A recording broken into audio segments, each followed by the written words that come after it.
Mari kita membaca firman Tuhan terambil dari Kisah Para Rasul pasal 26 ayat 12 sampai tiba pada ayatnya yang ke-23, dan izinkan saya mengajak jemaat Tuhan kita membacanya bergantian, saya ayat 12 dan saudara-saudara sekalian ayat 13 sampai tiba di ayat yang ke-23. Demikian firman Tuhan. Paulus menceritakan pertobatan dan panggilannya. Ayat 12, dan dalam keadaan demikian ketika aku dengan kuasa penuh dan tugas dari imam-imam kepala sedang dalam perjalanan ke Damsyik. Silakan ayat ke-13.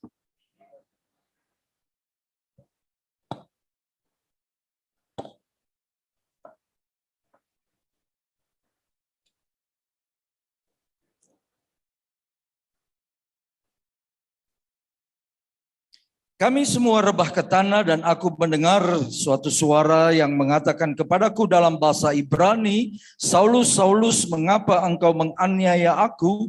Sukar bagimu menendang ke gala rangsang.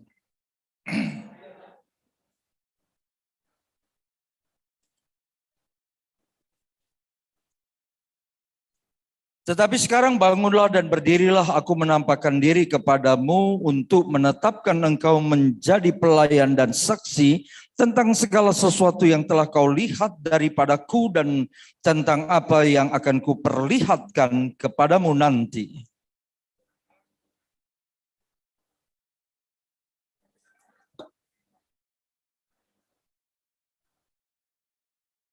Untuk membuka mata mereka supaya mereka berbalik dari kegelapan kepada terang, dari kuasa iblis kepada Allah, supaya mereka oleh iman mereka kepadaku memperoleh pengampunan dosa dan mendapat bagian dalam apa yang ditentukan untuk orang-orang yang dikuduskan.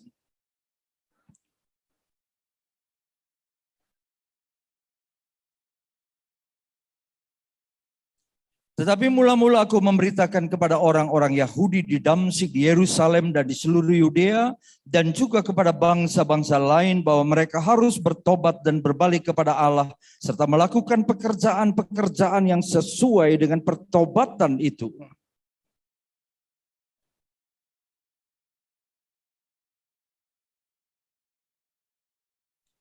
Tetapi oleh pertolongan Allah aku dapat hidup sampai sekarang dan memberi kesaksian kepada orang-orang kecil dan orang-orang besar, dan apa yang kuberitakan itu tidak lain daripada yang sebelumnya telah diberitahukan oleh para nabi dan juga oleh Musa bersama, yaitu bahwa Mesias harus menderita sengsara dan bahwa ia adalah yang pertama dan yang bangkit dari antara orang mati, dan bahwa ia akan memberitakan terang kepada bangsa ini dan kepada bangsa-bangsa lain. Sedemikian jauh pembacaan firman Tuhan. Berbahagia kita yang sudah mendengarkan firman Tuhan. Saudara-saudara, Saulus adalah orang yang jahat, penganiaya umat pengikut Yesus. Dan kali ini dia memiliki surat tugas untuk pergi dari Tarsus ke Damsyik. Sekali lagi untuk menganiaya, memenjarakan, bahkan membunuh para pengikut Yesus. Tetapi di tengah jalan, saat dia sedang berjalan dari Tarsus menuju ke Damsyik, Allah, yaitu Yesus, mencegat dia, dan Yesus berkata ketika Saulus melihat terang yang begitu lebih terang dari siang hari, Yesus berkata bahwa akulah yang engkau aniaya. Dan ucapan Yesus dalam bahasa Ibrani, sukar bagimu menendang ke gala rangsang. Saudara-saudara, gala rangsang adalah sebuah pengait atau tongkat yang akan dipakai oleh mereka yang membajak tanah ladang dengan pengait yang ujungnya dari besi. Maka gala rangsang ini merupakan sebuah ilustrasi dari Yesus kepada Saulus bahwa apa yang kamu lakukan terhadapku adalah sebuah kesia-siaan. Mustahil melakukan dan melawan sesuatu yang tidak dapat dilawan oleh Saulus. Dan karena itu ketika kita membaca pada ayat yang berikutnya, rebahlah Saulus orang besar ini. Dia adalah murid dari guru besar Gamaliel dan bersekolah di Universitas Tarsus yang terkenal. Tetapi hari itu dia roboh di depan Yesus. Dia tidak berdaya, Dan dalam penglihatan itu kemudian kita mendengar Saulus mengatakan terhadap penglihatan yang dari sorga ini tidak pernah aku tidak taat. Dua pokok yang penting. Yesus mengatakan sukar bagimu menendang kegala rangsang. Dan kemudian Saulus menjawab terhadap penglihatan yang dari sorga tidak pernah aku tidak taat. Saudara-saudara yang dikasihi oleh Kristus. Kalau kita meruntut kisah para rasul ada 3 hal yang dapat kita perhatikan. Ketika gereja akan bertumbuh, ajaran sesat semakin kuat. Ketika pekabaran Injil semakin giat untuk bisa disebarkan, penganiayaan semakin besar dilakukan. Pertumbuhan gereja dihadang dengan guru dan ajaran sesat. Pekabaran Injil dihadang dengan penganiayaan. Tetapi kemudian Allah mau ada orang-orang seperti Saulus, orang-orang, saya tidak ingin mengatakan bahwa orang yang tidak berpendidikan tidak dipakai oleh Tuhan. Tetapi nilai Saulus di mata Kristus yang adalah seorang pemimpin, ahli Taurat, dan mampu dalam segala hal harus ditaklukkan untuk melayani Tuhan. Karena itu di dalam ayatnya yang ke-19, tetapi aku menjawab, tetapi siapakah engkau Tuhan? Kata Tuhan, akulah Yesus yang kau aniaya, tetapi sekarang bangunlah dan berdirilah. Aku menetapkan engkau akan bersaksi tentang aku dan akan kuperlihatkan kepadamu segala sesuatu yang telah pernah kuperlihatkan dan aku akan mengasingkan engkau. Saudara-saudara, Saulus kemudian takluk di bawah kaki Kristus dalam sebuah perjalanan. Kita tidak pernah tahu perjalanan hidup kita seperti apa. Tapi saya yakin setiap kita yang ada di tempat ini pasti berjumpa dengan Yesus dalam perjalanan hidup kita. Dan di situ kita kemudian berkata kepada Yesus, segala sesuatu yang kita miliki, kemampuan, keahlian, kebesaran, ketenaran, kekayaan. Pada waktu Yesus berkata, sukar bagimu menendang kegala rangsang, kita tunduk dan kalah di hadapannya. Upaya sebagian orang di muka bumi ini untuk melenyapkan kekristenan, melenyapkan Alkitab, melenyapkan gereja. Dan itu tidak pernah berhenti sampai sekarang. Tetapi saudara-saudara, upaya yang dilakukan untuk melawan Yesus pasti sia-sia. Yesus akan berkata kepada siapapun dengan hal yang sama. Kepada kelompok-kelompok yang menentang Yesus dan berkata, sukar bagimu menendang kegala rangsang. Artinya, semakin engkau berupaya, hal itu akan melukai hidupmu sendiri. Betapa Saulus berbahagia karena dia mengalami sebuah pertemuan dalam perjalanan Tarsus Damsik. Dan dia mendapatkan penglihatan yang luar biasa. Kalau kita baca pada ayat yang ke-19. Dengan jelas Paulus mengatakan, sebab itu ya Raja Agripa, kepada penglihatan yang dari sorga itu tidak pernah aku tidak taat. Kita orang Kristen seringkali bicara sorga, kerajaan sorga. Setiap hari Minggu kita berdoa dan berkata kepada Bapa kita di sorga dalam doa, Bapa kami, your kingdom come.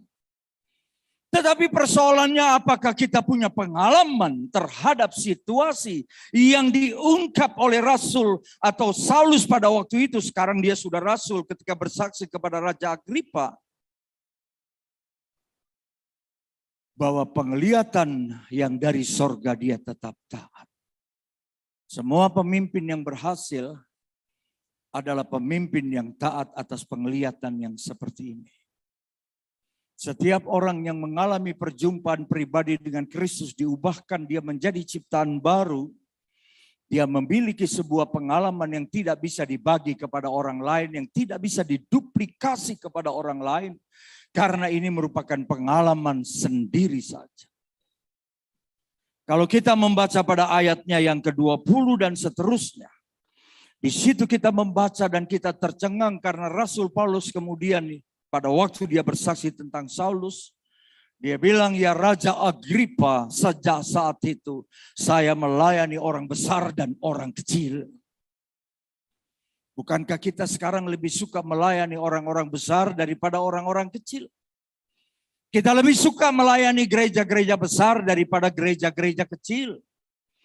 Ini bukan sedang memperdebatkan, tetapi penginjilan yang baik, hasil perjumpaan dan ketertaklukan dirinya kepada Kristus. Karena dia kalah dengan gala rangsang, dia akan melayani siapa saja.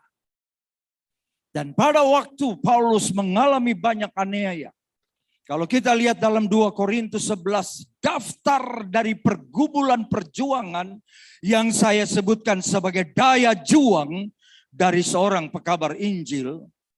Kerap kali karam kapal, kerap kali kedinginan, kerap kali diancam orang Yahudi dan orang non-Yahudi, di penjara, puasa, tidak makan, dan seterusnya. Saya kira belum ada di antara kita yang punya daftar selengkap dari daftar penderitaan yang dialami oleh Paulus. Tetapi kemudian dia berkata di dalam ayat yang berikutnya, pada ayat yang ke-22, tetapi oleh pertolongan Tuhan, pertolongan Allah, aku dapat hidup sampai sekarang. Saya ingin mengajak kita tidak hanya bergembira, bereforia tentang wacana pekabaran Injil. Pada waktu Musa sedang di atas gunung, mau turun bersama dengan Yosua, ada sebuah nyanyian yang dinyanyikan bangsa Israel. Dalam Keluaran pasal 32 mereka mendengar ada nyanyian, tapi Yosua berkata itu bukan nyanyian kemenangan. Itu nyanyian menyembah kepada lembu emas. Kita ingin punya nyanyian yang benar. Kita ingin memiliki ortodoksi yang benar. Dan karena itu sebagai orang-orang Kristen, apakah kita di Papua atau di luar Papua, kita semua akan mengalami pertolongan yang dari Allah. Dan bisa berkata sampai pada hari ini aku bisa hidup oleh karena setia melayani Yesus. Saudara-saudara yang dikasihi oleh Kristus, kalau kita memiliki riwayat perjalanan hidup di dalam kegelapan, lalu kita berjumpa dengan Yesus Kristus, seharusnya perubahan kita bersifat totalitas dan radikal. Kita tidak bisa setengah-setengah dan berkata saya masih belajar mengasihi, saya masih belajar lemah lembut. Tidak. Perubahan itu menghasilkan buah roh dalam Galatia pasal 5, dari kasih sampai self control, yang membawa kita berbeda dengan dunia ini. Karena itu hari ini bukan berapa banyak kita bisa bernyanyi, bukan berapa banyak kita dengar firman Allah, tetapi berapa banyak kita bisa taat terhadap penglihatan yang dari surga. Tuhan Yesus memberkati kita sekalian. Amin.